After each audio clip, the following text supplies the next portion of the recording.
Brand disclaimer. The views and opinions expressed by individuals on this platform, the callers plus invited guests, are their own. The information you hear does not reflect the overall views of all parties associated with this brand.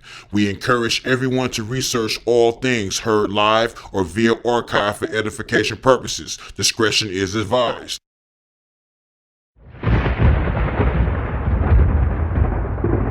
Don't touch that dial. You're now listening to Debate Talk Free Radio.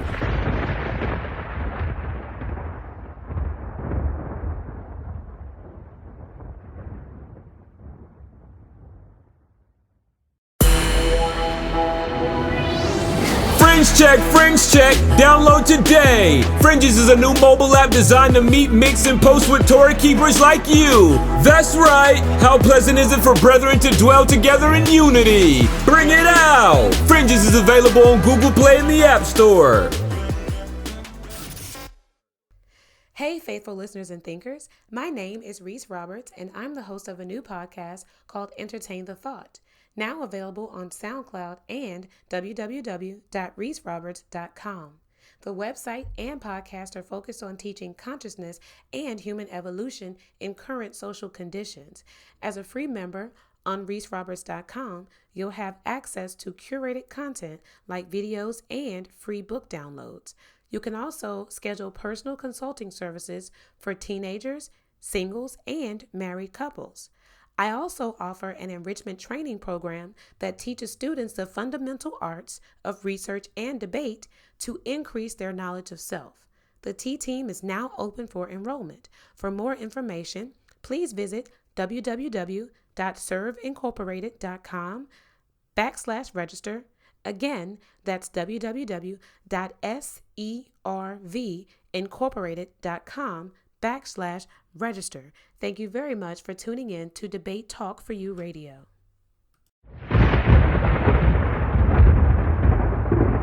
Don't touch that dial. You're now listening to Debate Talk Free Radio.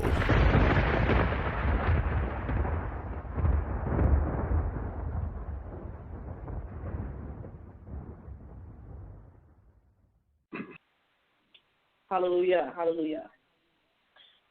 Tonight, I want to talk about the Sabbath kingdom.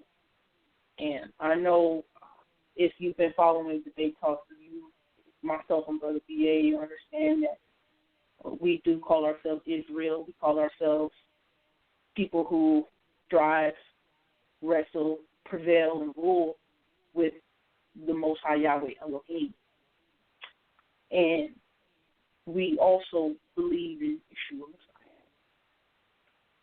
And that means in Israel and those who believe in Yeshua Messiah in this day and age, we keep the Sabbath day. Sabbath day, the seventh day.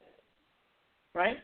So, this lesson is going to actually show some more information about what the Sabbath entails. Right? So, it's going to show that the Sabbath is not just a day where you stop doing occupation or work for money.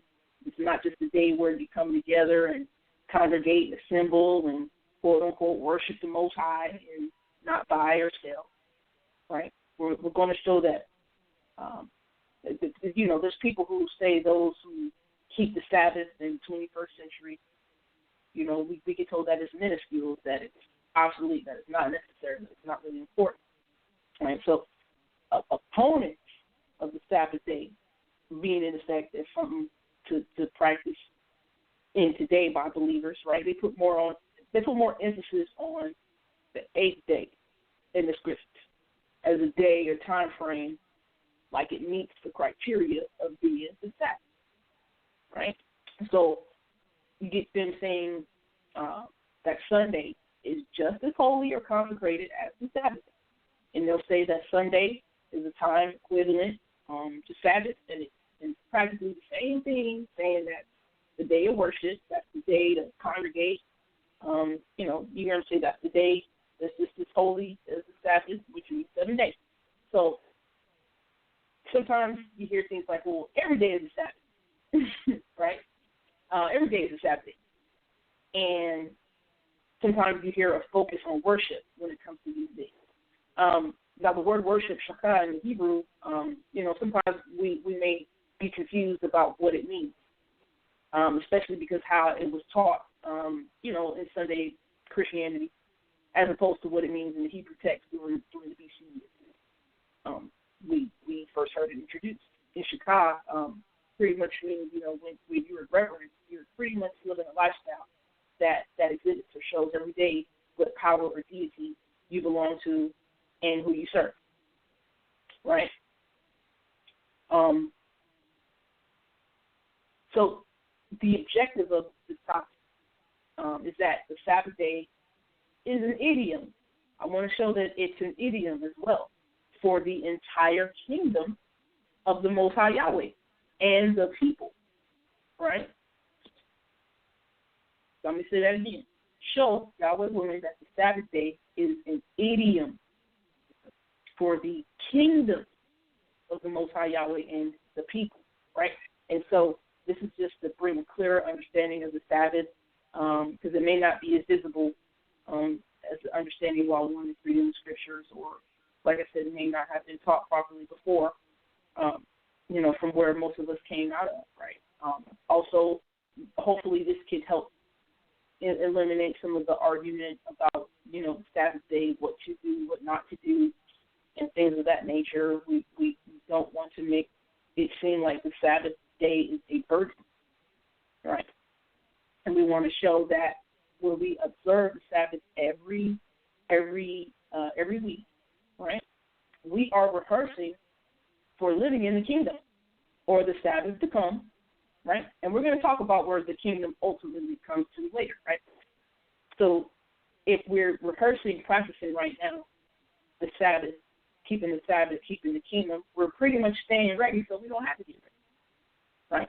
And pretty much if you miss the Sabbath kingdom, you will miss participating in the new beginning, or you'll miss participating in the new beginning of the restored kingdom, which is the 8th day, in which we'll be rejoicing because we made it to live in eternity, right? I do know that the 8th day is significant. The 8th day is significant. But things that occur on the 8th day is circumcision, right? When the male is circumcised, brought into the covenant. I know that on the 8th day of Sukkot, that's Shan-T, right? The day of rejoicing. We'll get into that later. The 8th day is also when the firstborn is given. Also when the altar is consecrated and Yahweh accepts the offerings, the Quran. Now, I also know that Sunday Christians, they call the 8th day the Lord's Day, right? And they equate it with the first day of the week, right? And I'm going to have B.A. get ready to read some things, but pretty much the teaching that the Lord's Day is the first day of the week, it comes from the Didache. Didache is like a Greek word meaning teaching, right? It's like teaching from the so-called 12 apostles, the teaching of the 12 apostles, right? And they come up with verses like Matthew 28, 1, Acts chapter 20, I think verses 6 to 7, and definitely Revelation chapter 1, verse 10, right? So, the Lord's Day is pretty much the day of judgment, right? It's pretty much the day of judgment. B.A., can you pick up a couple of verses for me? I'm going to have you read Joel chapter 2, verse 31. All right, most definitely. Joel chapter 2, verse 31. And then after that, I'm going to have you go to Zephaniah, and we'll continue to get into the lesson. Most definitely. Go to Joel. Oh, excuse me. All right, Joel, we're going to pick up in chapter 2. We're going to pick it up at verse 31. Mm-hmm. Can you hear me? Yes. All right, most definitely reads, the sun shall be turned to darkness and the moon to blood before the coming of the great and awesome day of Jehovah or Yahweh. Right. So the sun is going to be turned into darkness, moon into blood before the coming of the great and awesome day of Yahweh. Right? That's the day of Yahweh. Day of Yahweh is Judgment Day. Would you agree, Brother P.A.? Most deaf, because we know, according to the context of this chapter, that's the point that the prophet is making, or the writer, rather. Right. All right, I'm going to have you read one more passage, if you so will. Zephaniah, chapter 1. Zephaniah, most deaf. Yeah. Let's see what the homeboy Zephaniah. Mm-hmm. See what that, you know what I'm saying? I love the prophets. I love going to the prophets. All right, Zephaniah chapter 1. What verse is? Verses 14 to 18. 14 through 18? Yes. And it reads, okay. And it reads, hold on for a second. I lost my place. Yes, I'm sorry. The great day of Jehovah is near. It is near and rushing greatly. The sound of the day of Jehovah. The mighty man shall cry out bitterly there. That day is a day of wrath. That day is a day of what? That day is a day of wrath. Wrath. Okay, keep going. A day of adversity and distress. A day of waste and ruin. A day of darkness and gloom. A day of clouds and thick darkness. A day of ram's horn and alarm against the fortified cities and against the high towers. And I will bring distress to men, and they shall walk like the blind, because they have sinned against Yahweh. And their blood shall be poured out as dust, and their flesh like dung. The silver and their gold shall not be able to deliver them in the day of the wrath of Jehovah, but all the earth shall be consumed by the fire. You there, V.A.? Okay, sorry, we lost you there. Go ahead. We read verse 18 from the top. Their silver and their gold shall not be able to deliver them in the day of Yahweh, got tongue-tied there.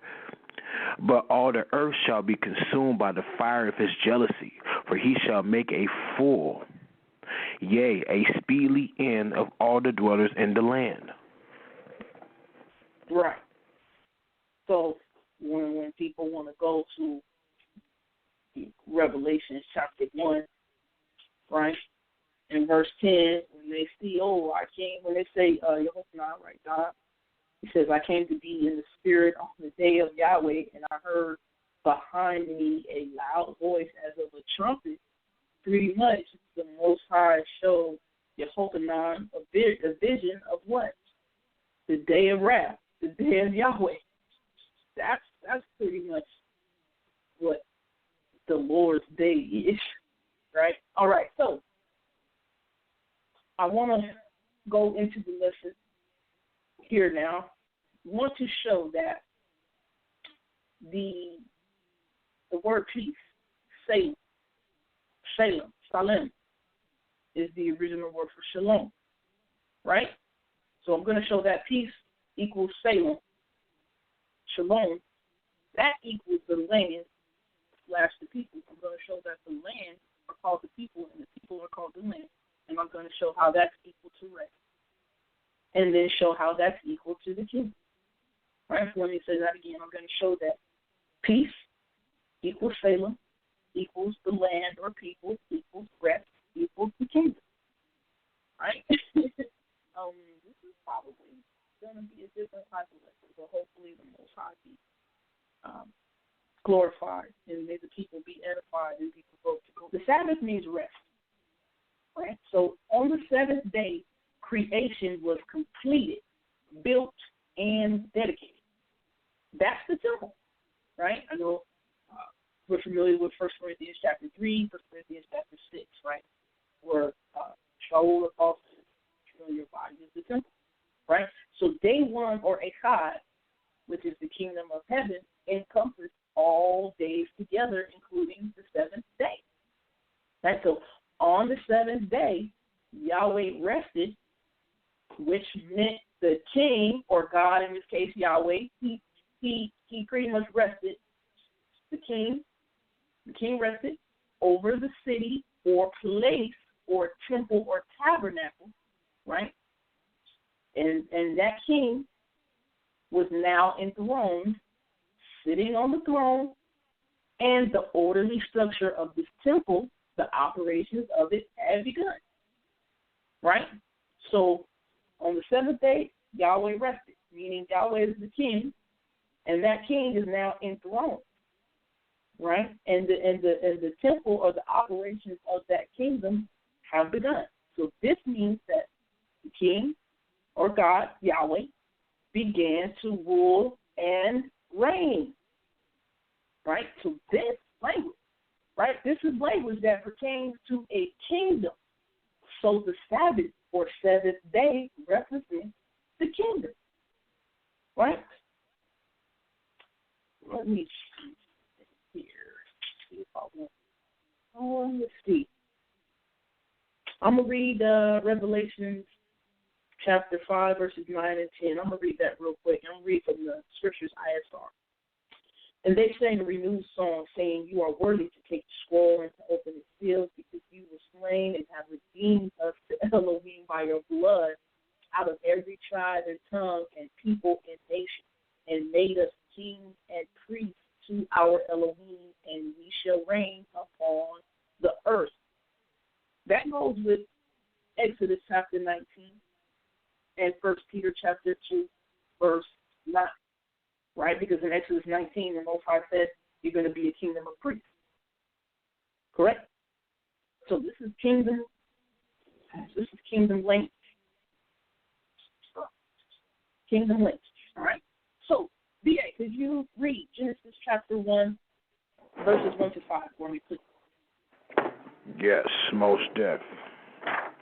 Let's go to the writer of Genesis, which we understand to be Moses. So we're going to go to Genesis chapter 1. And for those who are not familiar with the translation I'm reading from the Hebrew interlinear and the Greek interlinear as well. It's the Big Blue Book for those who are not familiar with it. Genesis chapter 1. And we're going to pick it up at verse 1. In the beginning, God created the heavens and the earth. And the earth being without form and empty, and darkness on the face of the deep, and the Spirit of God moving gently on the face of the waters.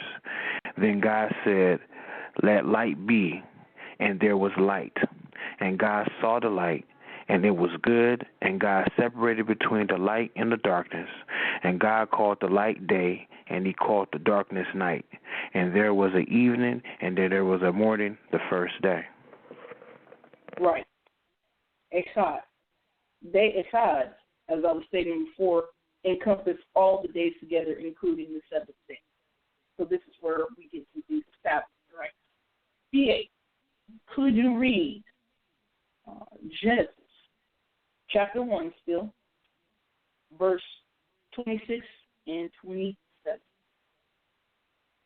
Most deaf. And it reads, verse 26. And God said, "Let us make man in our image, according to our likeness, and let them," keyword, them, rule over the fish of the sea, and over the birds of the heavens, and over the cattle, and all over the earth, and over all the creepers creeping on the earth. And God created man in his image, or his own image. And the image of God, he created him. He created them, male and female. All right. So, Adam, or mankind, would be the priest to serve in this kingdom, right? As Exodus chapter 19, verse 6 says, we will be a nation of priests. Pretty much the Father, Yahweh, had to reestablish the nation, reestablish the kingdom, the people, right? All right. B.A., could you go to Genesis chapter 2 and read verses 1 to 3? Genesis chapter 2, verses 1 through 3. And the heavens and the earth were finished, and all their host. And on the seventh day God completed his work which he had made. And he rested on the seventh day from all his work which he had made. And God blessed the seventh day and sanctified it, or set it apart, because he rested from all his work on it which God had created to make. All right. So what we're doing is pretty much establishing the beginning of the kingdom and how it was pretty much established, and also the Sabbath, with the Sabbath established, right? All right. Next, I'm going to have you read Genesis chapter 12, verse 6 and 7. Genesis chapter 12, verses 6 and 7. And Abram passed through the land as far as the place of Shechem, to the oak of Moreh, and the Canaanite was then in the land. And Jehovah appeared to Abram and said, I will give this land to your seed. And he built an altar there to Jehovah, who appeared to him. All right. So this is the Most High after the Tower of Babel, after the people were dispersed. The Most High pretty much had to reestablish a nation, right? So you have people pretty much obeying the will of man, obeying the will of Nimrod, and trying to, go up to heaven and pretty much get the Most High Yahweh out of his place. And man was trying to take the place of the Most High Yahweh. So Yahweh had to, pretty much disperse everybody. 70 nations, 70 languages, according to the 70 Elohim. After that, the Most High said, I have to find someone who's going to reestablish this kingdom that I put in place since the beginning, since Genesis, right? Because it's just one. So, along with that, BA, could you please read Hebrews chapter 11, verses 9 and 10? All right, Hebrews. We most definitely going to tap into Hebrews. Let's see what's up. All right, Hebrews. So we're going to pick it up at chapter 11. Mm-hmm. We're going to pick it up at verse, you said 9. Yeah, we're going to read verses 9 and 10. Okay, 9 and 10, and it reads, yes, by faith he resided as a foreigner in a land of promise. Mm-hmm.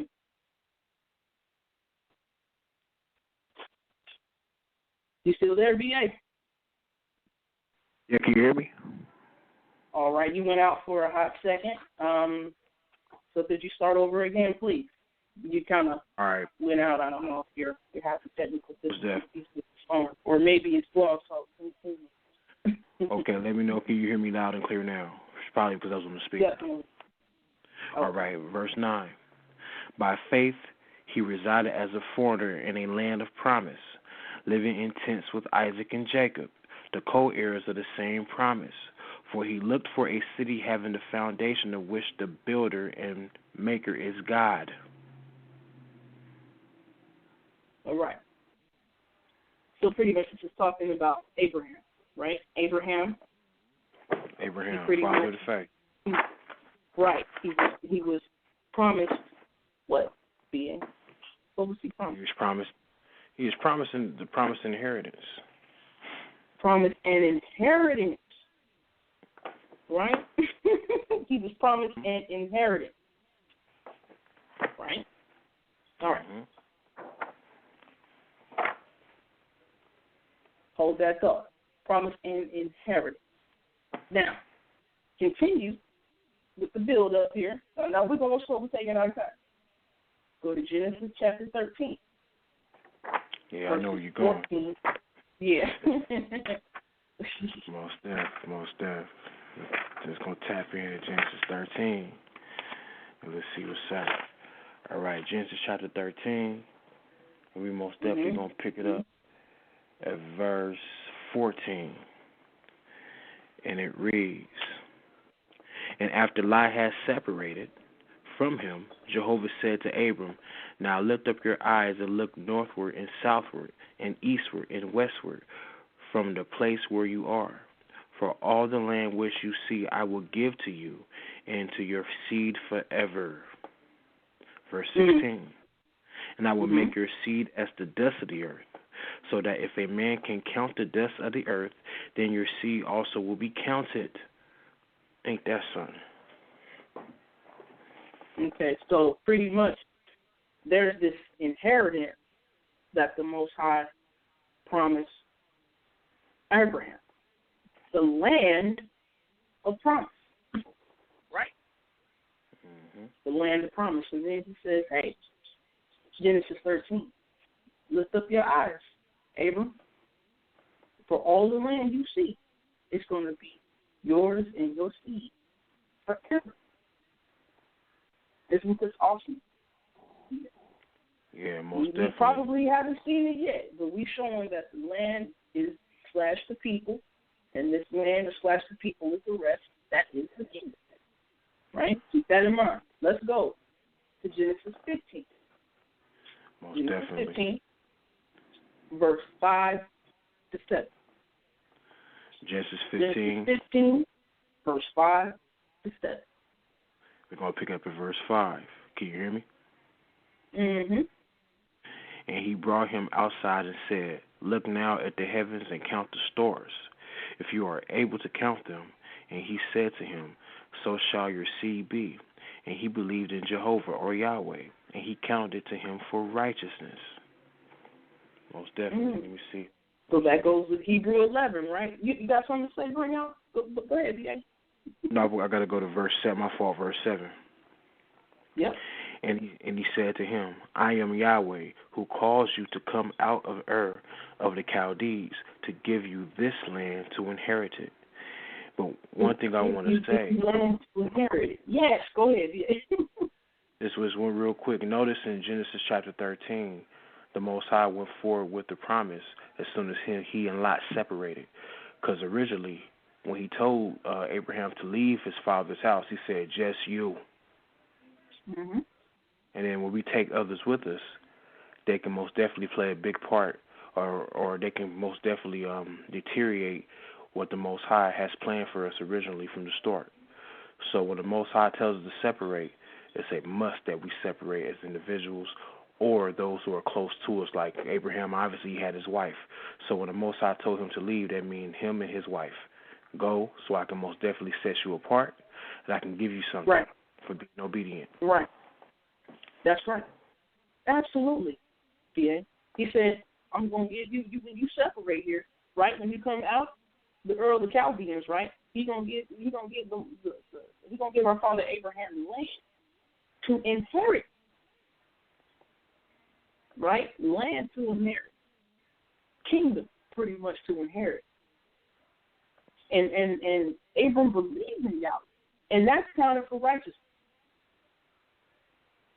right? So when you believe, you show you believe, you show you trust by acting out the commandments of the Most High, being obedient. Exactly.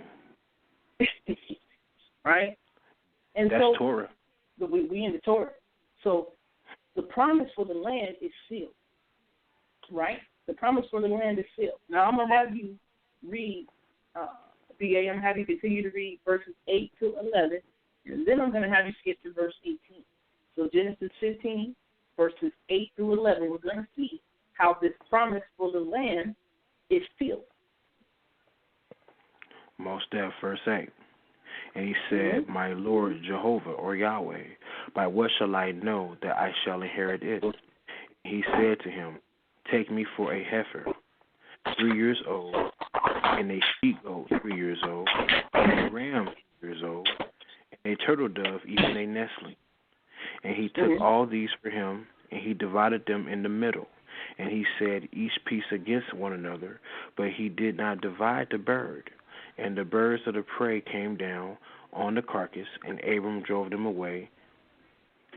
All right, so pretty much the Most High is sealing this covenant, right? You see that, dear? Most definitely. Still in the promise, the agreement, the contract, the covenant. Keeping his word. That's right. Now, skip down to verse 18, because we're going to see this right here. 18. Verse 18. In that day, Yahweh made a covenant with Abraham, saying, I have given this land to your seed, from the river of Egypt to the great river, the river of the Euphrates. That's right. So pretty much we see what kind of activity goes on in order to seal a deal or create a contract or have a covenant. Correct, yes? We saw that. We saw the practices or events of what Abram has to do, right, in verses 8 to 11. Right? Mm-hmm. You got a 3-year-old heifer, 3-year-old female goat, 3-year-old ram, turtle dove, pigeon. You took all these and you cut them in the middle. Exactly.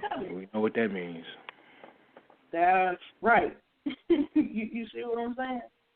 And, if the birds are coming down on the carcasses, that means there was some blood being seen there, right? Yeah, Exactly. Those birds are attracted to blood. That's right.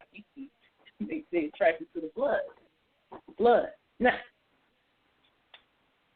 please, if you will, go to Genesis chapter 17, verse 7 and 8. Okay. Verse 7. Genesis chapter 17 and verse 7. And I will establish my covenant between me and you, and your seed after you, and their generations, for an everlasting covenant, to be a God to you and to your seed after you. And I will give to you and to your seed after you the land of your sojourning, and all the land of Canaan for an everlasting possession, and I will be their God. See? So he's establishing this covenant, this promise, to give what? To give the land. To give you the land as a possession, as an inheritance. Right? Yeah. B.A., we're going to look up the word inheritance here in verse 8 of Genesis 17. So we're going to pull out the concordance here. What number? Let's see. H272. H272. Yes, H272. 272. And I'm old school. I don't like the technology. I like the good old fashioned books. 27. You said H272? Correct. 27.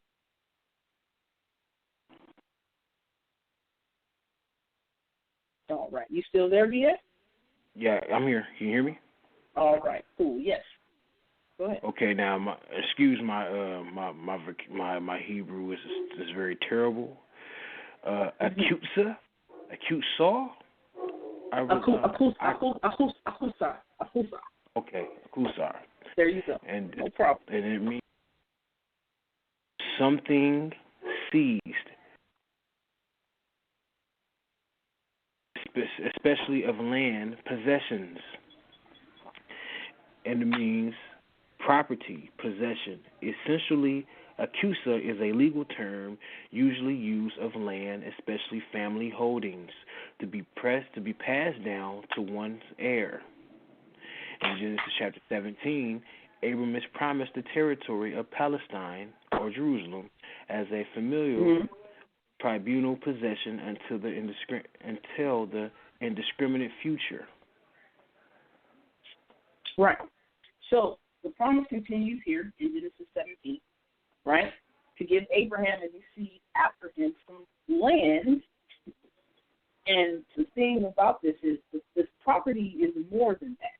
This is an inheritance, like we just read, right? And this inheritance is the kingdom of Yahweh.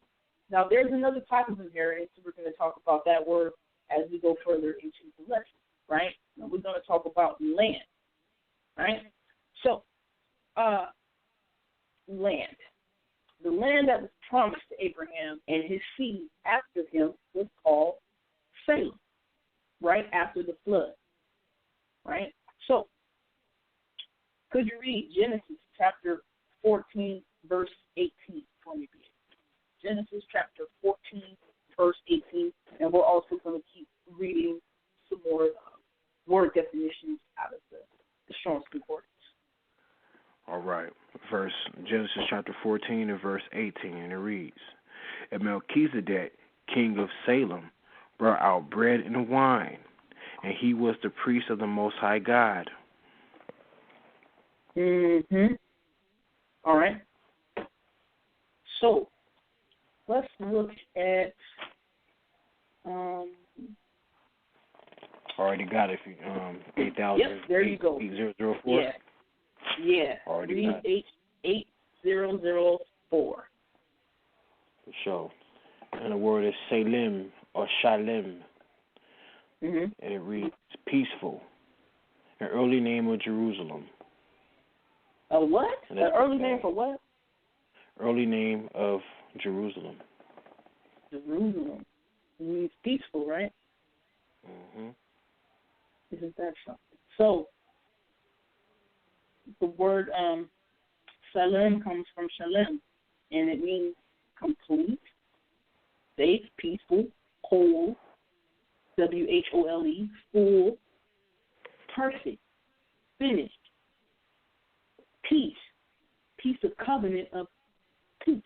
We know that Melchizedek, right? This is King of Righteousness, spoken about in Psalms chapter 110, verse 4, in Hebrews chapter 7, verses 1. Right? So what we're going to do is we're going to take our time on this one. And if there's any callers out there, you can press the 1 during the show, during the dialogue, during the lesson, and we'll kindly bring you in. All right?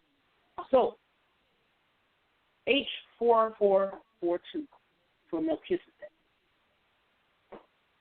I'll get that one, BA. And then if you could bring up H3389. So this is Melchizedek. Melchizedek means my king is Sedek. My king is right. And so this is the king of Salem and the priest of the Most High God, to whom Abram paid tithes after the battle. He fought to free Lot. Right? And the order of Melchizedek, the order of the priesthood, which Yeshua Messiah belongs to. Right? And Melchizedek, it also says, is the early king in Palestine. Early king in Palestine. So the Strong's Concordance said, hey, the inheritance in Genesis 17 promised to Abram was that land, area, place, Palestine. Right? Isn't that what it said, yeah? Yep. So, now, I want you to please read the word for Jerusalem, H3389. And then I'm going to do something as well. I'm going to pull out Hebrews chapter 7, verses 1 to 4. So I can read after we get that. So I have numbers H3389. And the word is Jerusalem. A dual allusion to its two main hills. The true pointing, at least of the former reading, seems to be that. I'm sorry. Read that one more time. It says a dual. And also means an allusion to its two main hills.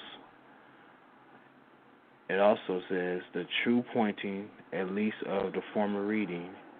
It also says founded peaceful, Jerusalem or Jerusalem, the capital city of Palestine. So it means the teaching of peace or founded peaceful, right?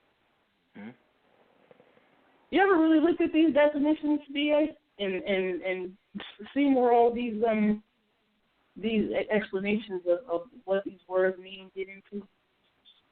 Yeah, some of them I have, but then based on our notes and everything, I haven't really gotten. I'm not too familiar with them. I mean, up to this point I am now, but before in the past I haven't. Right. No problem. Okay, so I'm going to read Hebrews chapter 7, verses 1 to 4. For this Melchizedek, king of Shalem, priest of the Most High Elohim, who met Abraham returning from the sacrifice, or not sacrifice, from the slaughter of the king, and blessed him, right? So Genesis 14, to whom also Abraham gave a tenth part of all, whose name being translated indeed first King of righteousness, and then also King of Shalem, that is, sovereign of peace, without father, without mother, without genealogy, having neither beginning of days nor end of life, but having been made like the Son of Elohim, remains a priest for all time. Now, see how great this one was, to whom even the ancestor Abraham gave a tenth of the choicest booty. Right? So, DA, could you read Strong's Concordance number H7999? H799. H799, you said? H7999. H7999. Oh, okay, so 3 nines, you said. Correct. Okay, I'm sorry about that. And we have, hold on for a minute.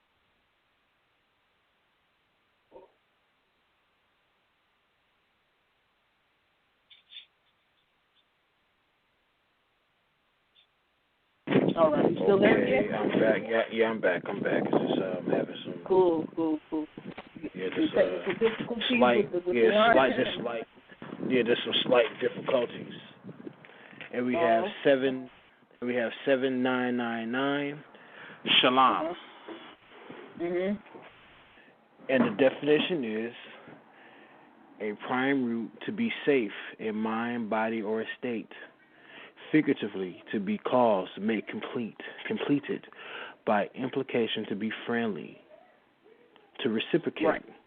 Various applications, pay, peace, reward, render, restore, repay. Restore, complete. Restitution. How we were back in Genesis 1, right? Recompense. So, this means that Salem, which means peace, is the land and also the name of it, and the land is also a metaphor for the people, right? The metaphor for the people. So we're going to show how the land is also a metaphor for the people. So the people are referred to in many passages as land, and at times the people are referred to as her. Sometimes the land is referred to as her, right? So we're going to show that this Jerusalem is us. We're called her, and we are the land, right? So before I have you get into some scripture reading, BA, pick up Strong's Concordance number H776. 776. All righty.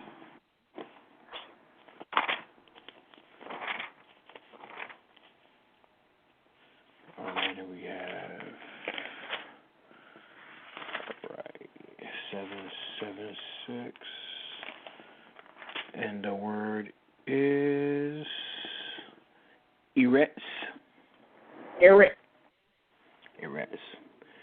And it means to be firm, the earth, land, earth, country, ground, world, way, common, field, nations, wilderness. Want me to keep reading a little bit more? It means nation? It means nation? Nations. The land means nations. The Eretz means nations. Okay, because in this one also it says in phrases it means people of the land. So Eretz of the land means people of the land. Also means wilderness. Wilderness, right? All right. So I'm gonna have you read a few different passages, BA, and here we go. Right? Start with Jeremiah chapter 19, verse 15. We're going to show that the people are referred to as land and at times referred to as earth. Right? So we're making the connection that Jerusalem is us. Jerusalem is the land. The land is her. Right? So Jeremiah chapter 19, verse 15. All right, Jeremiah chapter 19. And we're going to pick it up at verse 15. Jeremiah chapter 19, and we're going to pick up at verse 15. Hold for a second. Okay, here we go. And it reads, So says Jehovah of hosts, the God of Israel, Behold, I will bring to this city and on all its towns all the evil that I have spoken against it, because they have stiffened their necks in order not to hear my words. Right. So I'm bringing on this city and all her towns, all the evil. Just calling this city a her, right? Her town, all the evil that I have pronounced against, right? Next, I'm going to have you read Psalm chapter 66, verse 1. Psalms, okay. Psalms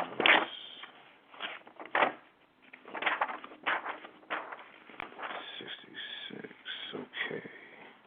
You said verse 1, and it reads, Verse 1. Hmm?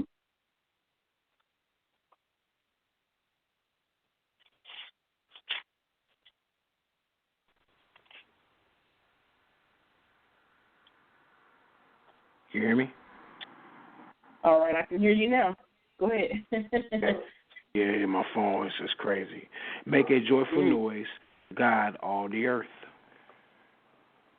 Right, so it says, make a joyful noise to Elohim, all the earth, right? All the earth, all the land, all the people, right? Exactly. All right. Read Ecclesiastes chapter 10, verse 17. Chapter 10, and we're going to pick it up at verse 17. Blessed are you, O land, when your king is the son of nobles, and your leaders eat in due time in strength, and not in drinking. Right.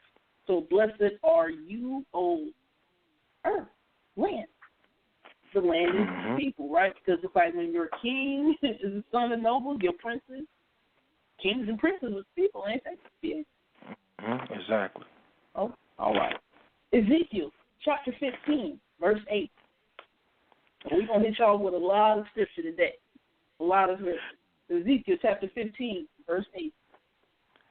Yeah, for sure. Verse 8. And I will give the land to be desolate, because they have done a treacherous act, declares the Lord Yahweh. So it called the land who? It called them what, Ben? They. It called, it says, and I will give the land to be desolate, because they, the people. You know what I'm saying? Most definitely. What makes a city? Like for an example, L.A. What makes L.A.? Not the landmass, it's the people that make L.A. What makes New York City, New York City? Not the landmass, it's the people, it's the activity, it's the behavior. What makes Sacramento, Sacramento? Not the landmass, it's the behavior and the conduct of the people who live there. Right. right. Going to Isaiah. We're going to go back to Ezekiel in a minute, so let's go to Isaiah for a hot second. Isaiah chapter 40, verses 1 to 2. All right, 40, 1 through 2. And it reads, comfort my people, says your God. speaking lovely to the heart of Jerusalem. Yea, cry to her that her warfare is done, that her iniquity is pardoned, for she has taken from the hand of Jehovah double for all her sins. Right, so Jerusalem is called who? It says cry out to who? It's calling Jerusalem her. Isn't that what the verse is saying here? That's what the writer has most definitely has established. Absolutely. So next, Isaiah chapter 62, verses 1 to 4. Isaiah chapter 62, verses 1 through 4. Can you hear me? Yes. Verse 1. For Zion's sake I will not be silent, and for Jerusalem's sake I will not rest until her righteousness goes forth as brightness, and her salvation as a burning lamp. And nations shall see your righteousness, and all kings your glory. And you shall be called by a new name, which the mouth of Yahweh shall name. You also shall be a crown of beauty in the land of Jehovah or Yahweh, and a royal in the hand of Yahweh. Yep. So you're going to be a crown of comeliness in the hand of Yahweh. In the hand of Yahweh, and a royal diadem in the palm of your God. You no longer shall be called forsaken, nor shall your land any longer be called desolate, but you shall be called my delight is in her, and your land married. For Yahweh delights in you, and your land is married. B.A., you ever really tripped off this before? Man. You know, like I said, right? The land is a metaphor for the people, right? Now let's go back to Ezekiel. Let's go to Ezekiel chapter 5. Ezekiel chapter 5. Ezekiel is a very powerful book, a book that I still have to go through and read constantly because there's just so much game in it. You know what I'm saying? Right. But let's see. We're going to go to Ezekiel chapter 5 and verse 5. And it reads, So says the Lord Yahweh, this is Jerusalem. I have set her, there we go, her, in the midst of the nations, and all around her are the lands. Right? Keep going. Ezekiel chapter 13, verse 16. 13. We're going to pick it up at verse 16. And it reads, hold on for a second. Okay, here we go. Verse 16, you said. Actually, start from verse 15. 15? Start from verse 15. For sure. And I will fulfill my wrath in the wall, and in those who daubed it with lime. And I will say unto you, the wall is not, and those who daubed are not the prophets of Israel, who prophesies as Jerusalem, and who see visions of peace for her. And there is no peace, declares the Lord Yahweh. Right. So this is pretty much, the Most High Yahweh reprimanding, some of the false prophets, right? They were pretty much saying that Yahweh said when Yahweh did not say. And then the Most High was getting on the prophets because Israel had to take on its punishment for being disobedient, right? So let's continue. Ezekiel 16, verse 2 to 3.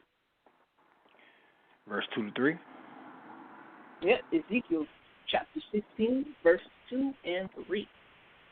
Yo, son of man, cause Jerusalem to know her abominations, her again, and say, so says the Lord Jehovah to Jerusalem, your origin and your birth is of the land of Canaan.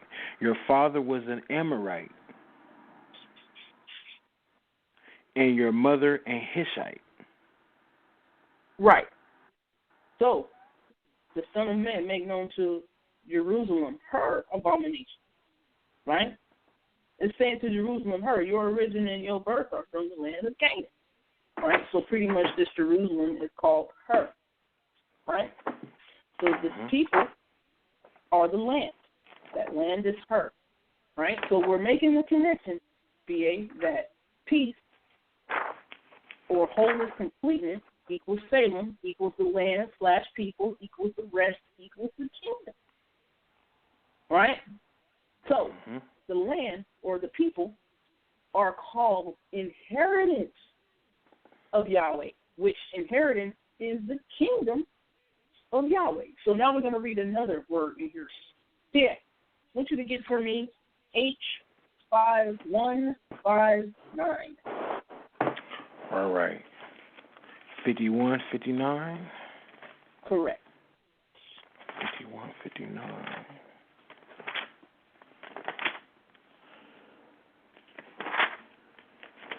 All right, and it reads, Nekala, forgive me. You want me to say it?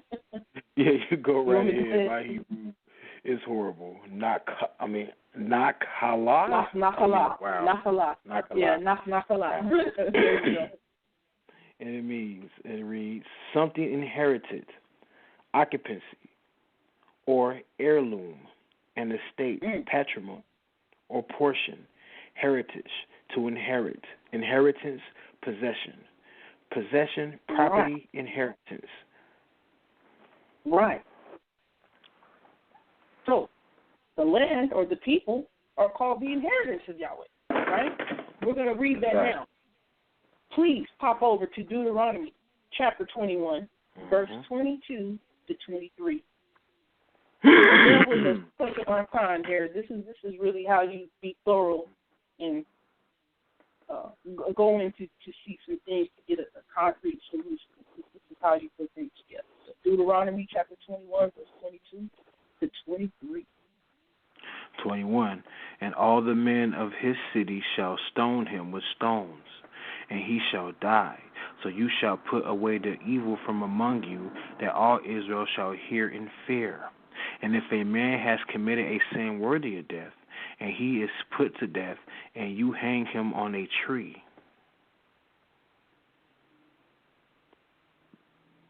Read 23. Yes, please. Hello? Oh, yeah. Yes, his please. body shall not remain all night on the tree, but you shall surely bury him the same day, for he that is hanged is a reproach to God, and you shall not defile your land which Yahweh your God is giving you as an inheritance. Right. So if this land which the Most High is giving to us as an inheritance, we pretty much can't defile it, because this land is us. We're the kingdom. Exactly. Yeah. All right. Deuteronomy chapter 32, verse 9. 32 and verse 9. Mm-hmm. For Yahweh's portion is his people. Jacob is the lot of his inheritance. Jacob is the allotted inheritance. Right? The portion of Yahweh is his people. Jacob is allotted inheritance. So the people are the what? The land, we're the inheritance. Exactly. Right, huh, D.A.? That's for sure. Let's go to Psalms chapter 33, verse 12. Psalms 33 and verse 12. Blessed is the nation whose God is Yahweh, the people he has chosen for his inheritance. The people he's chosen for his inheritance. Right? Right? Next, go to Psalms 106 and verse 40. Verse 40, and it reads, and the anger of Yahweh burned against his people, and he detested his inheritance. Who's his inheritance, B.A.? Israel. Right? Jacob, man. Jacob. Right. But then we read that he's going to give us this land for an inheritance, right? Yep. So the land are the people. The people are the land. We are the kingdom. The land / the people is the rest. The rest is the kingdom. I don't know if you're seeing a little bit of it. I don't know. Yeah, I have it fun lines. with blessings together. Go ahead. It lines up when the Mashiach or Christ Himself said, "The kingdom of heaven is within you." That's in Luke chapter 17. Lines We're up going there perfectly. later on too. Perfectly, don't it? Ooh, one more. Yeah, one more before I get into some other stuff. Bring that up. You see, when you're seeing things from the foundation, you can see how everything connects and how the witness makes sure things come to light. It brings the witness brings clarification on what was set forth in the foundation, right? Jeremiah chapter 2. Verse We're going to 7. go to Jeremiah chapter 2, verse 7. And I brought you into a plentiful land to eat its fruit and goodness. But when you went in, you defiled my land and made my inheritance an abomination. Mm-hmm. So this is pretty much the Most High talking about, hey, I was taking you into the promised land of Canaan, right? I told you to not do as the people of the land did, but I told you to break down their pillars of idolatry. I told you to break down their altars, get rid of the idols, right? Mm-hmm. So pretty much the Father said He brought you into a garden land to eat its fruit and its goodness.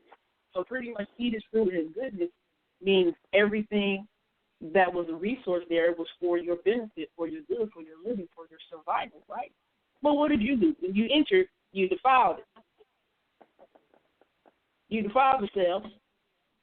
You made my inheritance, which is you, us the people, an abomination. Yeah, they defiled themselves because they latched on to the customs and traditions of the heathen. Yep. So, the land is the people, and the land of / people is the rest, or the Sabbath, kingdom of Yahweh. Right? Go to Joshua chapter 24, verse 13. You up in the reads, Joshua 24, verse 13. And I have given you a land for which you have not labored, and cities which you have not built, and you live in them. You are eating of vineyards and olive yards which you did not plant. Right? When everything is complete and perfect, set there for you, all you got to do is what? Be obedient. Be obedient, and you can eat off the fat of the land. Man. You know, and that's crazy because that goes back to when Adam, you know what I'm saying, they go back to the curse. You know what I'm saying? And guess what? Right. Now that the earth is cursed, and guess what you got to do? You're going to have to get up and you got to work. You got to earn it because you willingly disobeyed me. Yeah, that's what the words, I'm saying it verbatim. What's the word? I'm paraphrasing. But Adam willingly disobeyed. So now guess what? The earth is cursed, and you're going to have to work for it. And that also goes back to Cain and Abel. You know what I'm saying? How when it was an unjust kill, what happened? The land was cursed. The land. The people. Exactly. Right? So pretty much when Adam, mankind, sinned and were disobedient, right? Taking a hold of a covenant from another being instead of the covenant given them originally creator, the Most High Yahweh, pretty much they disconnected themselves from the rest. Exactly. They disconnected themselves from the Sabbath or the kingdom. That's why the Most High put them out of the kingdom. The Most High put them out of the garden. And in order to have that kingdom back, we have to be what? Restored. We have to be reconciled. And in order to be reconciled, we got to come back to the Most High's new blood. Okay. Let me continue. So, in Joshua, right, the rest or place or city that Joshua got, it only lasted until the kingdom or the people was divided during the time of Solomon and 931 BC, right? We see that in 1 Kings 11, right? So let's back up a bit. Let's look at some things. Exodus 33, we're going to see where the Most High promised the land or promised the rest, right? Because pretty much the Most High goes back and forth between saying he's going to promise us land or he's going to promise rest. All right, so let's go to Exodus chapter 33, and we're going to read verses 1 to 3. Exodus 33, verse 1. And Yahweh spoke to Moses, Come, go up from here, you and the people whom you have caused to go up out of the land of Egypt, to the land which I have swore to Abraham, to Isaac, and to Jacob, saying, I will give it to your seed, and I will send an angel before your face, and I will drive out the Canaanites, the Amorites, the Hittites, the Perizzites, the Hivites, the Jebusites, to a land flowing with milk and honey. For I will not go up among you, for you are a stiff-necked people, lest I consume you in the way. Right, so the Most High is pretty much trying to take us to a land, right? We're going to see this land the Most High is trying to take us to. Continue with verses 12 to 14. Exodus 33, verses 12 to 14. And Moses said to Jehovah, or Yahweh, Behold, you are saying to me, cause this people to go up, and you have not told me whom you will send with me, and yet you have said, I know you by name, and also you have found favor in my eyes. And now, if I have found favor in your eyes, please make me see your ways, and let me know you, so that I may find favor in your eyes, and consider that this nation is your people. Is your people, hold on for a second, I lost my place, I'm sorry, yep, is your people. And he said, my presence will go with you, and I will give you rest. It says, my presence does go with you, and I shall give you rest. Now, we're going to talk about this presence later on. You know what I'm talking about? We're going to talk about this messenger, we're going to talk about this presence. But the Most High says, okay, my presence going with you, and I'm going to give you some rest. I'm going to give you rest.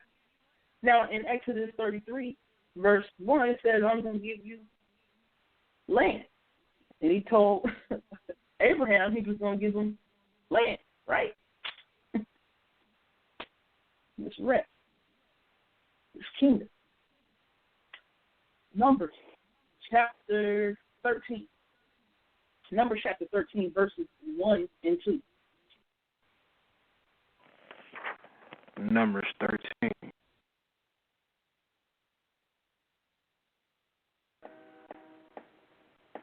Hello? All right. Yep, you still Hello? there? Yeah, I just want to make I'm sure. here. Yeah. Okay, Numbers Cool. chapter 13, 1 through 2. Correct. And Jehovah spoke to Moses, saying, Send men for you, and they shall spy out the land of Canaan, which I am giving to the sons of Israel. You shall send one man for the tribe of his fathers, one man, every one a leader among them. Right. So pretty much the Most High saying, hey, Moses, send out some spies for this land, this inheritance. Right? So pretty much this was a precursor for what the Most High was truly trying to give the nation of Israel people, right? Pick it up at Numbers chapter 14, and I'm going to have you read a bit. Numbers chapter 14, verses 20 to 38. And it reads, And Yahweh said, I have forgiven according to your words, but as I live, all the earth shall be filled with glory of Yahweh. For all men who are seeing my glory and my signs which I have done in Egypt and in the wilderness, and have tried me these 10 times, and have not listened to my voice, they shall not see the land which I have sworn to their fathers. Yea, no one of these scorning me shall see it. 10 times they tried them. And people try to say there's no grace in the Torah. Grace right here, the Most High gave Israel plenty of chances before he decided to put his foot down to say, you know what, you don't deserve to see this inheritance. You don't deserve to. Let's keep going. Verse 23. They shall not see the land which I have sworn to their fathers. Yea, not one of those scorning me shall see it. And my servant Caleb, because there is another spirit in him, and he is fully following me, I shall bring him into the land into which he has gone, and his seed shall possess it. And the Amalek and the Canaanite were living in the valley. Tomorrow turn and pull up stakes for yourselves, going into the wilderness, the way of the Red Sea. And Jehovah spoke to Moses and to Aaron, saying, How long shall I bear with this evil company who are murmuring against me? I have heard the murmuring of the sons of Israel, which they are murmuring against me. Say to them, As I live, says Yahweh, as surely as you have spoken in my ears, so I will do to you. Your dead bodies shall fall in this wilderness, even all your numbered ones, as to your whole number, from 20 years old and upward, and you have murmured against me. You shall certainly not come into the land which I lifted up my hand to cause you to live in it, except Caleb and the son of Jeshua, and Joshua the son of Nun. As for your infants, of whom you have said, they shall be a prey, I shall bring them in, and they shall know the land which you have rejected.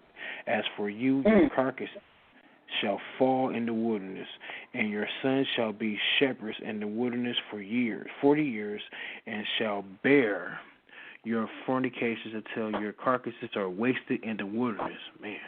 By the numbers of days which you spied out the land, 40 days and 40 days and a day for a year, you shall bear your iniquities. 40 years you shall know my alienation from you.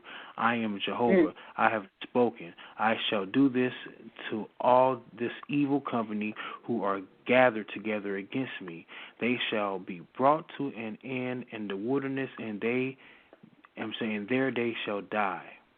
And the men whom Moses has sent to spy out the land, and whom, when they return, made all the congregation to murmur against him by bringing up an evil report against the land, 70. Even those men bringing up an evil report of the land died by the plague before Jehovah or Yahweh. But Joshua the son of Nun and Caleb the son of Jeshua remain alive of those men that went to spy out the land. Right. So pretty much the Most High said, you guys grumbled against me. I sent you up to spy out the land. You brought back an evil report. Pretty much you're not trusting me and what I said I was going to do. You think these people are bigger than you, stronger than you, but it doesn't matter, because Most High Yahweh is saying, you've seen what I've done in Egypt. I brought you out on eagle's wings. I can take anybody and everybody. So pretty much you disobeyed my voice. You tried me these 10 times. So guess what? The people who brought back this evil report, you're not going to see this land. You're not going to see this inheritance. You're not going to see this rest. You're not going to see this kingdom. Because you rejected it. Ain't that what the passage said? Because you rejected it. In verse 31 it says, but your little ones, whom you said will become a prey, I shall bring in. They shall know the land which you, that's serious. Let's go to Psalms 95, verse 11. You're going to see how this lines up with Numbers chapter 14. You see how this all lines up. Psalms 95, verse 11. Psalms 95. And praise the Most High that His word is most definitely being delivered this evening. Psalms 95. And we're going to pick up at verse 11, though. Let the heavens be glad, and let the earth rejoice. Let the sea roar, and the fullness of it. You reading verse 11? Psalms 95, verse 11? Yes, Psalms. Oh, I'm sorry. That's Psalms 96. I apologize for that. No problem. No problem. Let me go back to it. Verse 11, and it reads, hold on for a second. To whom I swore in my anger, they shall not enter into my rest. Right. Now, Psalm 95, verse 11. The Most High says, as I swore in my wrath, if they enter into my rest. When do you recall, B.A., when the Most High said, in his wrath, if they enter into my rest? Or are we supposed to look for something verbatim? I will most definitely have to say that's more of a spiritual. Okay. Well, I'll say it for you. It was what you just read in Numbers chapter 14. In wrath, because they're going to be destroyed in the new generation. They're going to be coming into the land. Right. So in Numbers chapter 14, verse 22 says, for none of these men who have seen my glory and the signs which I did in Egypt and in the wilderness, and have tried me now these 10 times and have disobeyed my voice, shall see the land of which I swore to their fathers, nor any of those who scorn me see it. The land is the rest. The rest is the land. You see that? That's when the Most High in Numbers 14, he was pretty much swearing in his wrath. He was like, hey, the people who grumbled against me, they're not going to see this land. They're not going to see this rest. That's what Psalm 95 is making the connection to. You want to go ahead and say something? I was just saying, but their children, they will at least see the land at least. You know what I'm saying? Right. But the ones that murmured and complained and whined and cried, and like you said, they didn't see his glory, what he did to the Egyptians. I mean, they literally saw it, but they didn't comprehend. They didn't understand. They didn't comprehend that spiritual sense of what the Most High was saying, correct? Exactly. Yeah. I'm going to line this up now with Hebrews chapter 3. Hebrews chapter 3. Hebrews chapter 3. Read verses 1 to 11. Yeah. We line up these things Therefore, up taking our time. Therefore, brothers and sisters, holy partners in the heavenly calling, consider that Yeshua, the apostle and high priest of our confession, was faithful to the one who appointed him, just as Moses also was faithful in all God's house. Yet Yeshua is worthy of more glory than Moses, just as the builder of a house has more honor than the house itself. For every house is built by someone, but the builder of all things is God. Now Moses was faithful in all God's house as a servant to testify to the things that would be spoken later. Christ, however, was faithful over God's house as a son, and we are his house if we hold firm the confidence and the pride that belong to hope. Therefore, as the Holy Spirit says, today, if you hear this voice, do not harden your hearts as in the rebellion, as on the day of testing in the wilderness, where your ancestors put me to the test, though they had seen my works for 40 years. Therefore, I was angry with that generation, and I said, they always go astray in their hearts, and they have not known my ways. As my anger I swore, they will not enter my rest. Right.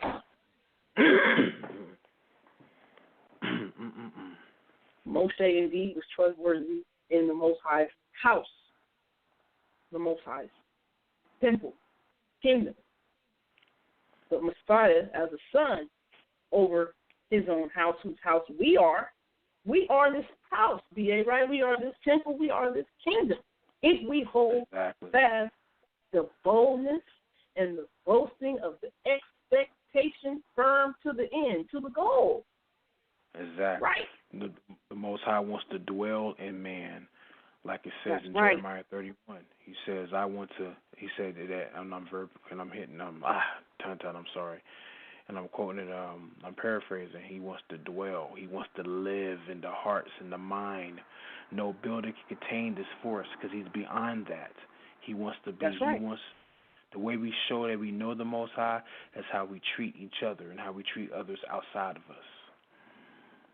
That's right. So when the Most High says he wants to dwell in you, if you are the house, he wants to. If you are the house, you are the temple, if you are the kingdom, he wants to dwell in you. In the kingdom, he wants to be enthroned in you.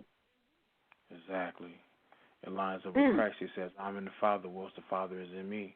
It's the Father that did the works. That's right.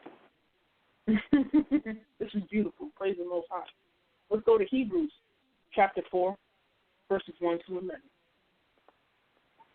We're going to pick up at verse 1. Therefore, while the promise of entering his rest is still open, let us take care that none of you should seem to have failed to reach it. For indeed the good news of the gospel came to us just as to them, but the message they heard did not benefit them because they were not united by faith for those who listened. For we who have believed entered that rest, just as God has said, as my anger I swore they shall not enter my rest, though his works were finished at the fountain of the world. For in one place it speaks about the seventh day as follows, and God rested on the seventh day from all his works. And again in this place it says, they shall not enter my rest. Since therefore it remains open for some to enter it, and those who formerly received the good news failed to enter because of disobedience, again he sets a certain day. Today, saying through David much later, and the words already quoted. Today, if you hear his voice, do not harden your hearts. For if Joshua had given them rest, God would not speak later about another day. For if Joshua had given them rest? Yeah, if Joshua... Yeah, exactly. For if Joshua had given them rest, God will not speak later about another day. So then a Sabbath rest still remains for the people of God. For those who enter God's rest also cease from their labors as God did from his. Let us therefore make every effort to enter that rest so that no one may fall through such disobedience of theirs. Wow. That goes back to the first chapter, goes back to the prophet Joel. If they fully rested, why would the Most High have to bring judgment and wrath upon the people? Right. Why would he have to say the day of the Lord, I'm going to bring wickedness upon the people? I'm going to destroy them for being disobedient or transgressing my ways. Wow. Mm-hmm. Let me translate some of the words in Hebrews chapter 4 to make the connection that peace equals Salem, the land, right? And that equals the people. That equals the rest. That equals the kingdom, right? So, Hebrews chapter 4, verse 1 says, therefore, since a promise, what was the promise to Abraham? The promise to inherit the land, right? Pretty much we see that this land is us, is the rest, is the kingdom, right? So since a promise remains of entering into his kingdom, let us fear, or else any of you seem to have come short of it, right? The good news was brought to us as well as to them. The good news was brought to the people in the wilderness. See, the gospel of the good news, it didn't just come around at the end of the new covenant. It came around to our ancestors who exited out of Egypt and were officially known as a nation at Mount Sinai when the Most High gave them the 10 utterances, right? So, it says in verse 2, for indeed the good news was brought to us as well as to them, but the word which they heard did not profit them, not having been mixed with belief in those who heard it. So you got to have some belief, faith, trust. So the good news that our ancestors heard in the wilderness versus the good news that we hear, right? They heard the flesh, in which the physical letter of the law, the Torah, only allowed them to see physical rest from enemies. And we know the flesh profits nothing, and it doesn't last. Only the spirit profits and gives life. So the spirit rest is an everlasting rest, which is the kingdom of Yahweh, and it's greater than physical, and it releases from burdens from these oppressive spirits, right? I want you to read one more thing, and then we'll check out if we have any callers. So Psalm chapter 145, verse 13. Psalms chapter 145, verse 13. Psalms 145. You said verse 13? Yeah. All right. Psalms 145. We're going to pick up at verse 13. It reads, let me see, yes. Your kingdom is a kingdom to all eternity. I'm sorry, let me read that again. Your kingdom is a kingdom to all eternities, and your rule in all generations and generations. Right. So pretty much the kingdom is an everlasting kingdom. Yeah. Forever. It's an everlasting kingdom. It's an everlasting rest. No end. It's an everlasting land. You the land, everlasting. You're going to be everlasting. We always talk about we want to be obedient so we can have everlasting life. BA. Ain't that what we say? See? That's our reward. Eternal life is the only reward. Hallelujah. So, want to remind you all again, you're listening to Debate Talk for You, the second quarter. We still have a few more things to bring out, but want to remind you of the number to call in, 319-527-6239. Once again, 319-527-6239. Press the number once to talk. We love to take your comments, questions, or concerns. Right? So we're gonna wrap this thing up. We got a few more verses to bring out, but hopefully I've brought some things out to provoke us to really understand this Sabbath. Right? The Sabbath is the kingdom. Right? So the Sabbath rest or the kingdom, it was given to our ancestors. Right? It was given to our ancestors. So that promise was given to our ancestors. Right? Let's read Psalms 132. Let's read Psalms 132, verses 12 to 14. That's how if there's any callers who press the 1 during the time we come in, we'll go ahead and let them in, no problem. As we continue here, we're going to wrap this up. Praise the Most High. Psalms 132, verses 12 to 14. Verse 12. If your sons will keep my covenant and my testimonies, which I will teach them, their sons shall also sit on your throne till forever. Jehovah has chosen Zion, or Yahweh has chosen Zion. He has desired it for his dwelling place. His dwelling place. Ain't that some man? Don't that line up with God? Where he wants to be. His dwelling place. Most definitely. We can also read that in the Apostles. The Apostles said it's the temple. It's right there. Come on, let's keep going. Whoa. Verse 14. This is my rest till forever. I will dwell here. I have desired it. And the thing is, we are establishing, we're going to the foundation, the law and the prophets. And guess what? It's been revealed in the writings, which is commonly called the New Testament. It's revealed there. The prophets have already spoken. You can read in Revelation to where everything that's written and it has been revealed was first spoken by the prophets. And guess what? We read it right here. Yeah, let me read verse 14 in the scriptures I had started. It says, this is my place of rest forever. Here I dwell, for I have desired it. Because the people were the Most High's inheritance, his portion, right? Exactly. Let's go to Isaiah chapter 11, verse 10. I'm getting chills over here. You know? I'm getting chills over here. I really am grateful to the Most High Yahweh that he allowed me to see these things in his word and make these connections and put them together and be able to share it with people. Hopefully this brings some clarification about the Most High Yahweh and his people in this kingdom. Right? So Isaiah chapter 11, verse 10. Chapter 11, we're going to pick it up in verse 10. And it reads, and it shall be in that day the fruit of Jesse stands as a banner of peoples. Nations shall seek to him, and his resting place shall be glory. Oh, boy, his resting place is going to be glory. Glory. Ain't when the kingdom is here to return, don't we say we're gonna get a glorified body? That we're gonna get everlasting life? That rest is gonna be glory.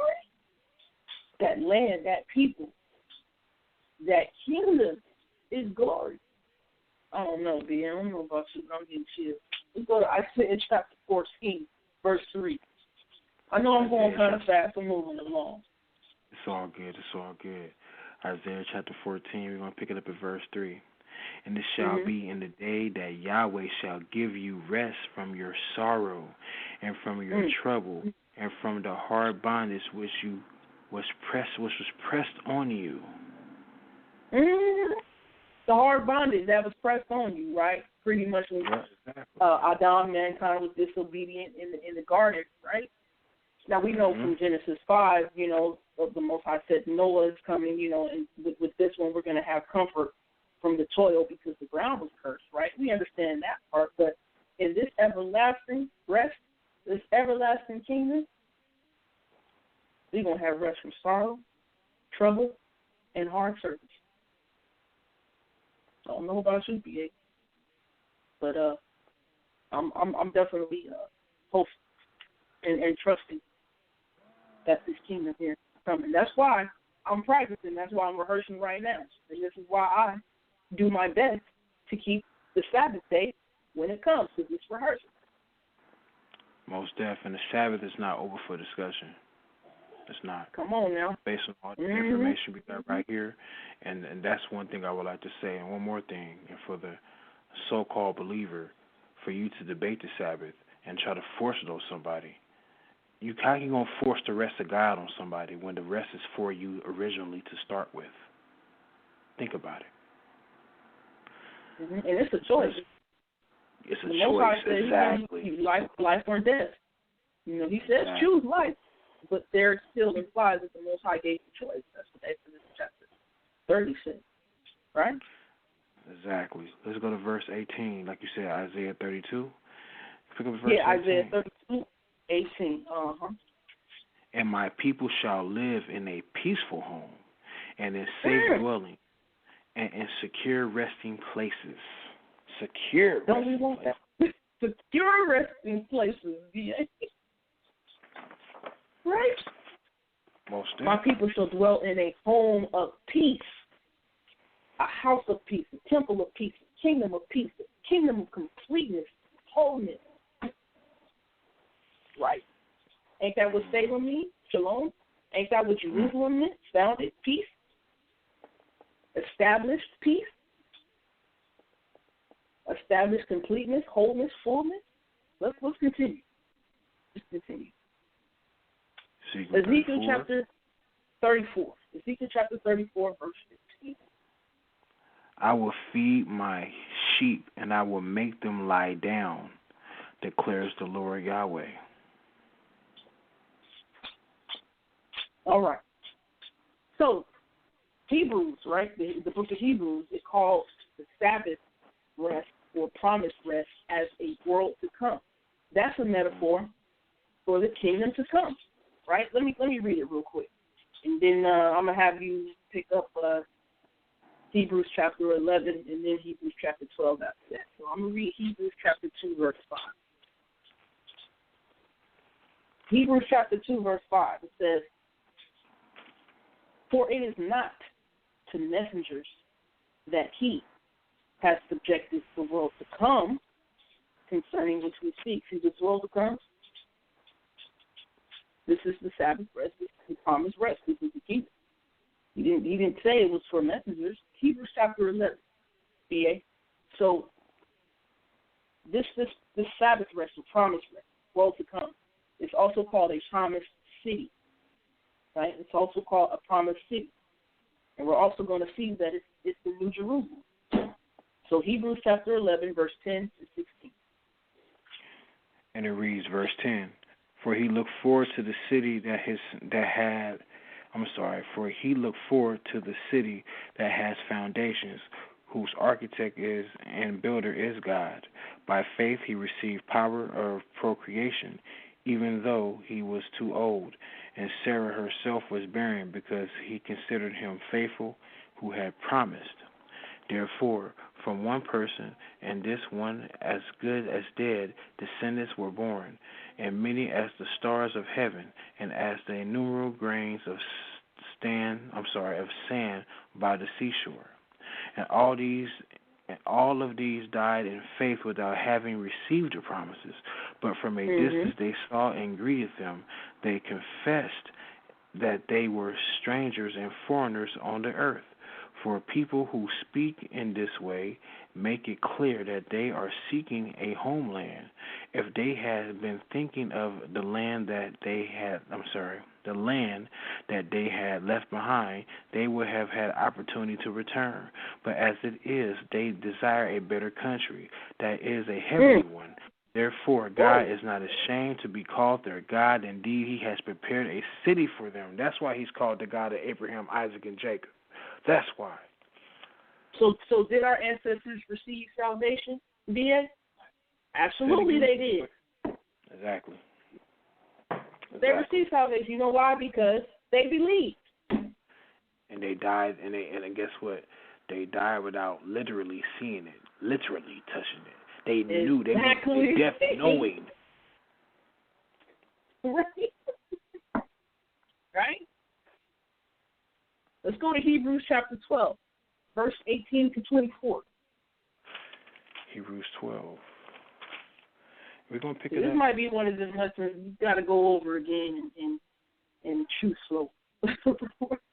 Most deaf. 18. We're going to verse 18 to 24.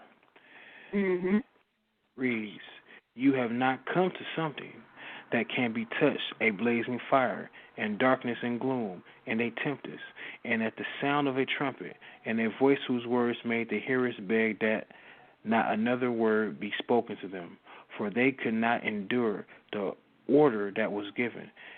If even an animal touches the mountain, it shall be stoned to death. Indeed, so terrifying was the sight that Moses said, I tremble with fear, but you have come to Mount Zion, and to the city of the living God, the heavenly Jerusalem, and to innumerable angels in festive gathering, and to the assembly of the firstborn who are enrolled in heaven, and to God, the judge of all, and to the spirits of the righteous made perfect, and to Jesus, the mediator of a new covenant, and to the sprinkled blood that sprinkles a better word than the blood of Abel. So this new covenant is pretty much renewed. And when that word new is used there, it's pretty much meaning unused, right? So, like, I have a used car. Say that again? The word kanos. Kanos. Thank you, B.A. So it means unused, right? So I have a used car. But when I got the used car, it's new to me because I haven't had it before, right? And so pretty much the same car to me as, the previous owner, right? The previous owner for that person is used. But for me, it's unused, and it would be new to me, right? So pretty much the contract to have the car, right? It started with the new owner, but pretty much that contract is renewed, and I'm the person whose name is now on the contract. The contract keeps getting built on because it's the same car. So with this is the same promise. Same promise. It's just that the contract now is being built upon with the ability to have new owners. New owners or owners who haven't had a chance to have this before. They have it now. I hope I'm making sense.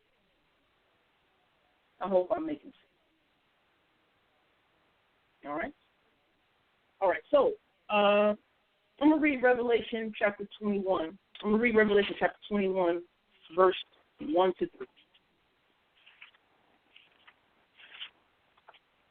Revelation chapter 21, verses 1 to 3. So it says, and I saw a renewed heaven and a renewed earth. For the former heaven and the former earth have passed away, and the sea is no more. And I, Yochanan, saw the holy city, renewed Jerusalem, Yerushalayim, coming down out of the heaven from Elohim, prepared as a bride adorned for her husband. And I heard a loud voice from the heaven saying, see, the booth, the sukkah of Elohim, is with men. The dwelling place of Elohim is with men, and he shall dwell with them, and they shall be his people, and Elohim himself shall be with them and be their Elohim. Right? Right. So, I'm not going to read it, but in Isaiah chapter 54, verse 5, and Jeremiah chapter 32, verse 32, Yahweh is our husband, right? Which makes us a bride. That's what pretty much took place in Exodus chapter 19. That was a marriage. That was a covenant. Then in Jeremiah 3, we were divorced. Then in Hosea chapter 2, Yahweh says that he will betroth his bride unto him forever. Right? This was the Sabbath rest or promised kingdom preached by Yochanan, John, and Yeshua. Right? Now, B.A., could you read Mark chapter 1, verse 14 to 15? One of my favorites.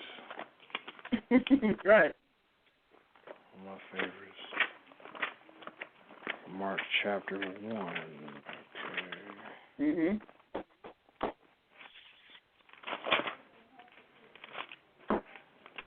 Okay, and in verse 14. Yep, verse 14 and 15. Pages are real thin, excuse me, okay. And it reads, now after John was arrested, Jesus came to Galilee proclaiming the good news of the gospel of God and saying the time is fulfilled or established and the kingdom of heaven has come near. Repent and believe in the good news. Right? The kingdom is here. The kingdom is here. Right? The kingdom is here. Right. Let me read something in Matthew chapter 3, verse 2. Matthew chapter 3, verse 2 says, we'll start with verse 1. And in those days, Yochanan, John the Immerser, came proclaiming in the wilderness of Judah and saying, repent, for the kingdom of the heavens has come near. Then I want you to peep something. This is the Sabbath rest, this promised rest, this kingdom that was preached, right? Let's go to Matthew chapter 6. I don't know if anyone peeped it. Matthew chapter 6.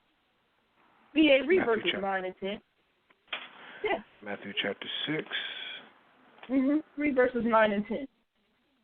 So we're going to pick it up at verses 9 and 10, and it reads, pray then in this way, our Father in heaven, hallowed be your name. Your kingdom come, your will be done on earth as it is in heaven. So pretty much, B.A., this prayer, I don't even know if we realize what we're saying when we say this prayer. For those of us who do say it, we're saying, let your kingdom come on earth. As it is in heaven. As it is in heaven. Or like it is in heaven, right? Yep, and that lines up what Christ says, paraphrasing, what will be loose on earth will be loose in heaven. Also. Hallelujah. Hallelujah. I'm gonna read Matthew chapter 11, verse 28. While I'm doing that, B.A., be ready to pick up Mark chapter 2, verse 23 to 28. All right.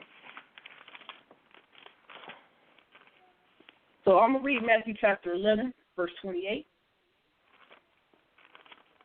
This is Yeshua speaking. It says, come to me, all you who labor and are burdened, and I shall give you rest.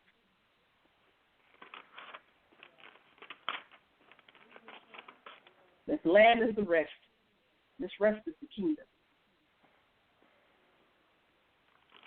Right? And now B.A. going to pick it up in Mark chapter 2, verses 23 to 28. And it reads, one Sabbath he was going through the grain fields, and as they made their way, his disciples began to pluck heads of grain. The Pharisees said to him, Look, why are they doing what is not lawful on the Sabbath? And he said to them, Have you never read what David did when he and his companions were hungry and in need of food? He entered the house of God when Abiathar was high priest and ate the bread of the presence. Ate the bread of the presence, which it was not lawful. Which it was not lawful for any but the priest to eat, and he gave some to his companions. Then he said to them, The Sabbath was made for humankind, and not humankind for the Sabbath. So the Son of Man is Lord even of the Sabbath. Oh, my God. The Son is the master of this kingdom. This people. Because he's the image. He's the present. Remember when the Most High in Exodus 33 said, My presence going with you. Yeah, we're going to talk about that later. I ain't going to hit on it now. We're going to talk about that later, right? So we can understand a little bit better, right? We can understand a little bit better now when Yeshua said what he did in Luke chapter 17, verses 20 to 21. Pick that up, the 8th one. Luke chapter 17. Luke chapter 17. This is what you was alluding to earlier. Yeah. Luke chapter 17, verse 20 to 21. We're going to understand now what he meant. And it reads, what he said right here. Once Jesus was asked by a Pharisee when the kingdom of God was coming, and he answered, The kingdom of God is not coming with things that can be observed, nor will they say, Look, here it is, or there it is. For in fact, the kingdom of God is among you. Right.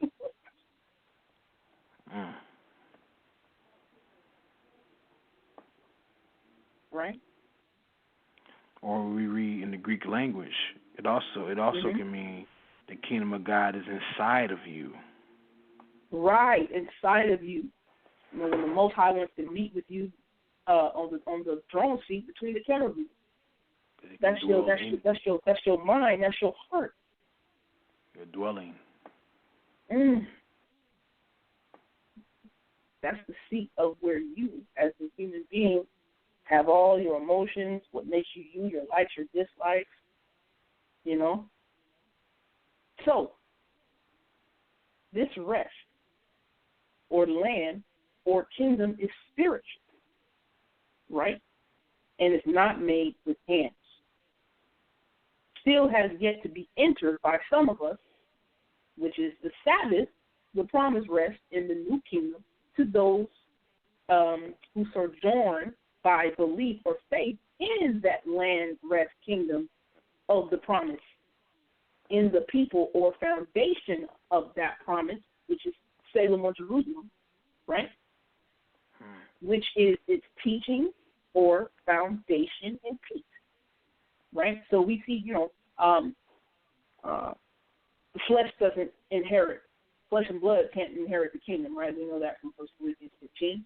And the Most High does not dwell in places made with hands. We know that from Acts chapter 7 and then Acts chapter 17.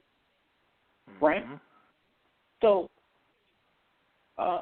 this new kingdom, this Sabbath, this promised rest, right? We enter into that by belief or faith in that land or rest or kingdom of the promise, right? And that promise was pretty much Jerusalem, which is that promise is his teachings or foundation and peace, in which Yahweh is the builder and maker, right? So it comes to those who are obedient to Yahweh completely,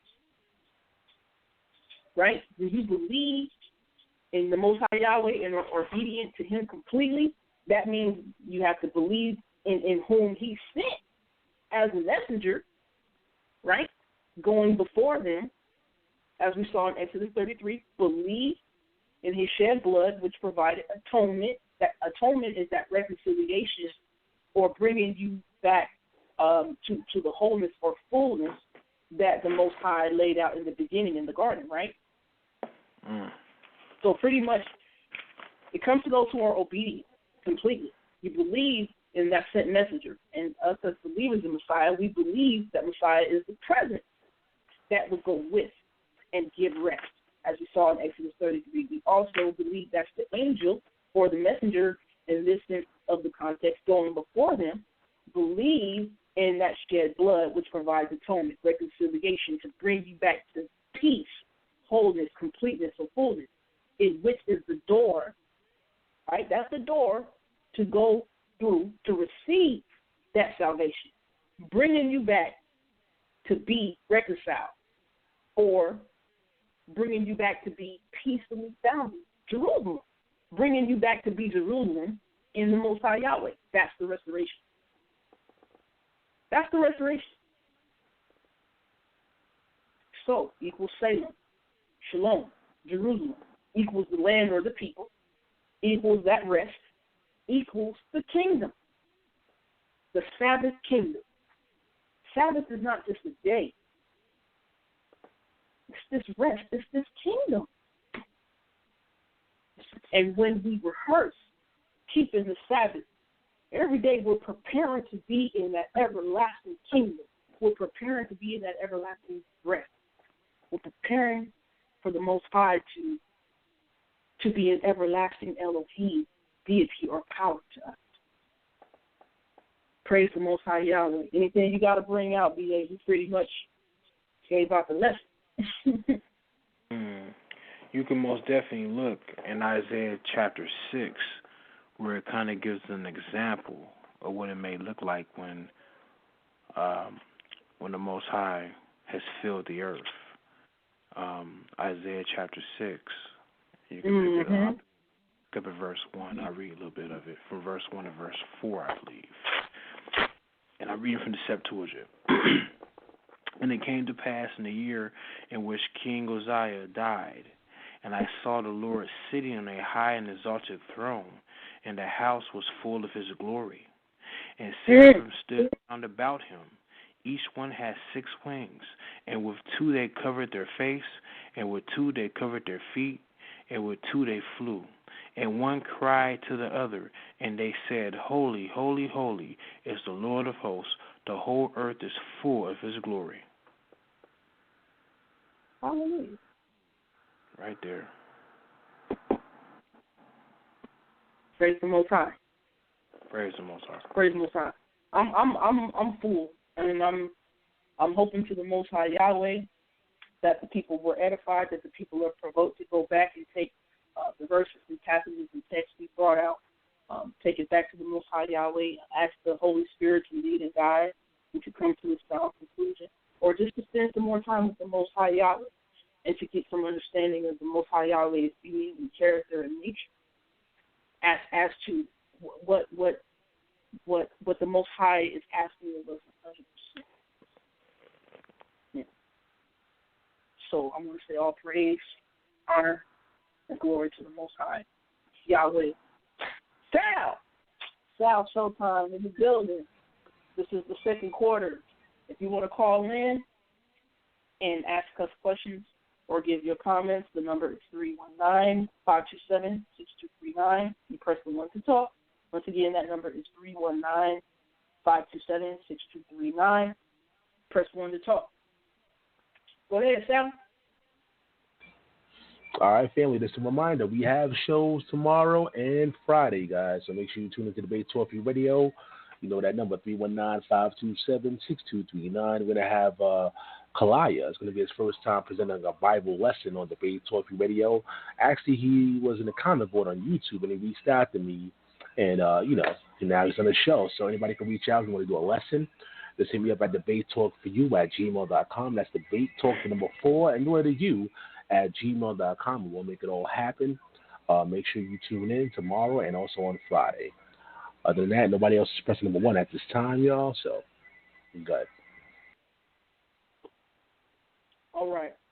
To the Most High Yahweh be the glory. I want to thank BA for reading.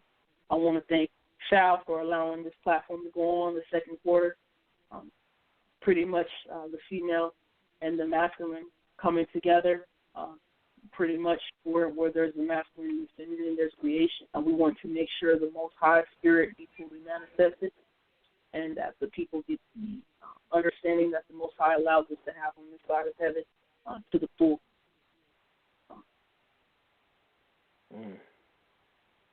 Oh, we have one call. Okay. Yeah, we got.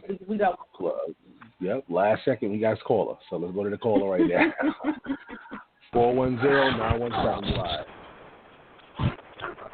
Hey, shalom everybody. How y'all doing? Greetings. All right, this is Vinny D. I'm just calling in. Powerful lesson. You know, if it's very clear. You know, and it was an excellent breakdown. You know, the Sabbath and the importance of the Sabbath and the rest. You know, and the kingdom.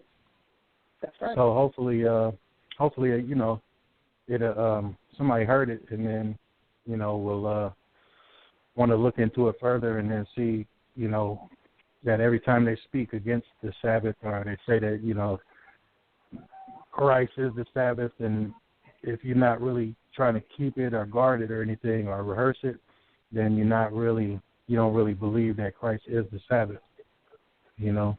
So right. Hopefully it touched somebody, you know what I mean? But it was a powerful lesson. Hallelujah. And I appreciate y'all. Yeah, thank you, Brother Vinny. Yeah, Brother Vinny, we get a chance, man. Let's get a chance to talk, bro. I want to see you be interested and be interested in probably working together on the Man Up segment, a couple of projects, my brother. Okay. I'll hit you. I got your line. Yeah, for sure. All right, y'all. Y'all have a good night and powerful lesson, sis. Excellent reading, BA. You know, I told her I always like the way you read, bro. You was kind of laid back. You was kind of laid back tonight, but you know. Anyway, y'all did a good job. Peace out. Peace, y'all. Y'all have a good one. Most definitely, bro. Have a good night. Yeah, this great night, Lala. So, go ahead, man. No, just reflecting. Like I said, I'm always trying to reevaluate myself or make an attempt to reevaluate myself. And I've been sitting back as of late. I've been doing a whole lot more reading lately. And I want to most definitely say there's always room for improvement. So I know last week I had repented over the Man Up segment when we had Sister Shan-T on. And I said at times in the past my behavior has not been the best.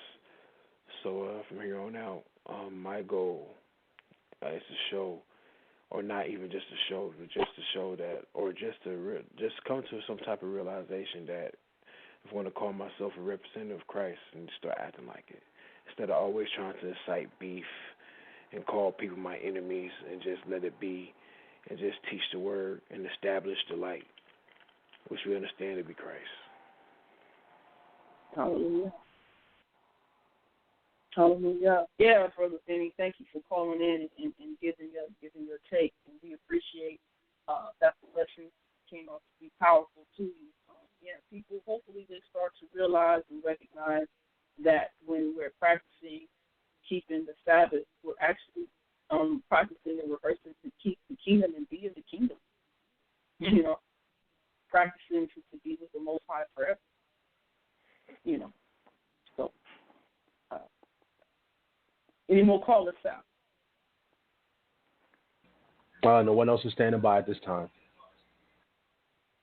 All right on. All right, BA, you want to have some closing remarks? I would just like to say, once again, praise the Holy Father in the name of His only anointed, known as Christ. Much love to my sis, Shan-T. I always appreciate you. Not only are you my sis, you're also a person who I learned from. I consider you a teacher. Much love to Sal. Much love to Anonymous Hebrew. Much love to all who have a love for the Most High God. And that's it.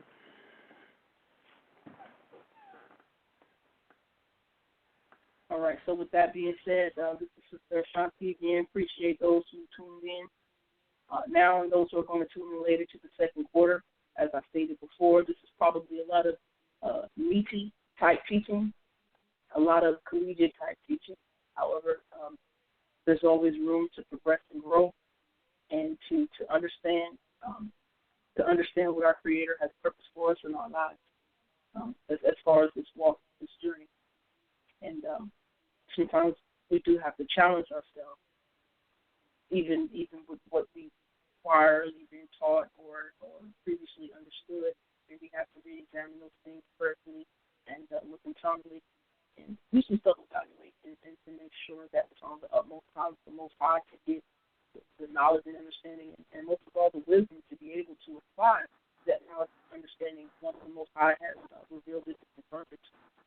And this is because we love the Most High and we love the Most High's people, and we're still continuing to grow and progress. And so the Sabbath kingdom, I want to say to those who are following the Sabbath, keeping the Sabbath as best as they can. It's not just, like I said, a day to feast and desist from your occupational work. It's pretty much a time to reflect that you're getting yourself prepared for the kingdom to come, that everlasting kingdom to come. That I love y'all. I love y'all with the love of the Most High. I do want to actually close out the show. I want to do the priestly lesson. Starting to do this more often. I believe it's best to send the people off with this, but not from to send people on their way, but not from the presence. Okay, so this is by the Midbar, or Numbers chapter 6, verses 24 to 26. Yebarechacha Yahweh v'yishmerecha, and that is, may Yahweh bless you and keep you. Ya'er Yahweh panav elecha v'yimeka. May Yahweh shine His face on you and show you His face. Yisah Yahweh panav elecha v'yasem lecha shalom. May Yahweh lift up His face towards you and give you peace. Give you peace, wholeness, completeness, and love. I want to say, I love y'all with the love of the Most High. Lala Told, second quarter. Shalom.